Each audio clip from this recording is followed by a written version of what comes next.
10 years ago, I think, Bouwe, I began my sailing anarchy career with an interview of you in Baltimore, Maryland. Now we're here in beautiful Cape Town. It's good to see you again. How are you?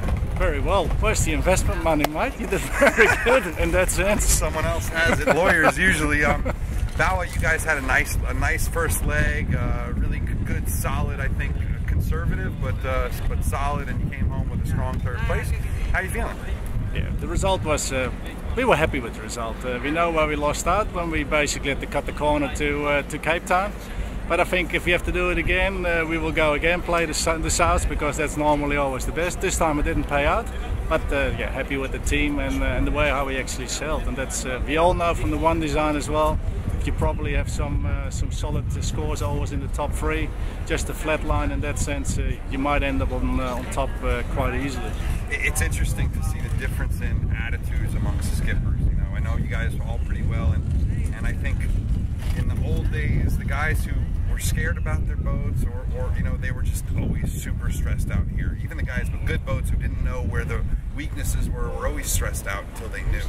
It doesn't seem like on shore you guys were stressed out anymore.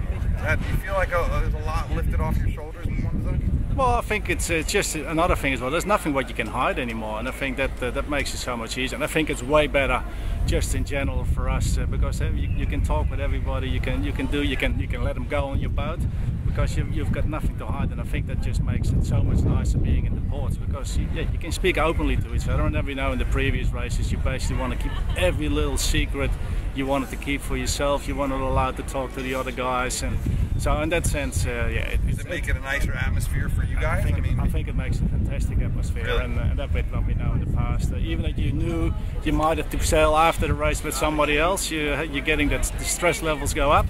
But now it's just like Vestas, we're really open to them, and everybody becomes way more mates in that sense. And are there any secrets left? I mean, are there any secrets in how to sail the boat? Of course there is. There's lots of secrets.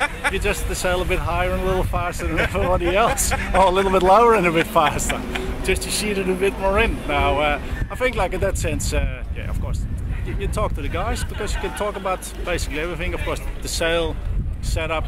That's what will make the difference, and of course the way how the guys are driving, and that's of course one of these secrets.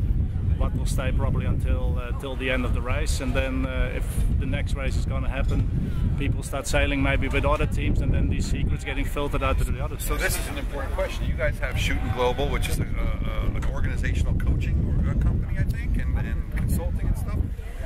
Do they bring something to you guys, some kind of scientific analysis, something that's going to let you have a little bit of an edge? Well, first of all, they were involved actually together with Brunel in the recruitment of the 2 under-30s. It was not just that we picked the good sailors, but we did a whole psychological test as well, like you have the big 5 questions and all that kind of thing. So just analysing, and then as well just speak to all the crew members, work with all the crew members. So like even myself, I might be an old fox, but I've still learned a lot from the way how I can do things better. And we know from previous races, sometimes campaigns were going really well, and then all of a sudden the wheels fall off because the team was collapsing. And the coach from us, Anja Marijkes, she's been there from day one when we arrived in England. I said it's really important that you are there from day one, because then you get a relationship with all the guys, a relationship in like a professional relationship, of course. But the guys start trusting you, and that way it's a really good way for the guys to speak to somebody, because it's still like I'm the skipper, they trust me, I can talk with them. But maybe the little things they don't want, they think, oh, maybe it's too much. They can speak with her about it, she filters it to me, and it's the same like when we do meetings. She's probably, we always have a chat afterwards to say that was good, that was maybe we should change that a little bit. Debrief for and it's just little nuances what makes my life way easier, but I think for everybody else and the guys as well. And we've done socializing things over here. We went shark diving, we went to a wine tour, and I think that's a huge difference with previous, because like even on the days free, we spend time together and we enjoy each other's company. So that's how a team should work. Yeah, it is for sure. So what's your biggest surprise of the leg? I think the biggest surprise was how fast Dongfeng was. I think they sailed extremely well. They were just fast, and they did something a little better than most of the other guys. So that was actually, I think, the big surprise. I always reckoned them to be a force, because there's extremely good sailors on board of that boat. But they did really good. Sort of funny to see a team with so many you know, single-handed French sailors, and then you see another one with some solid French influence doing so poorly in Mopford.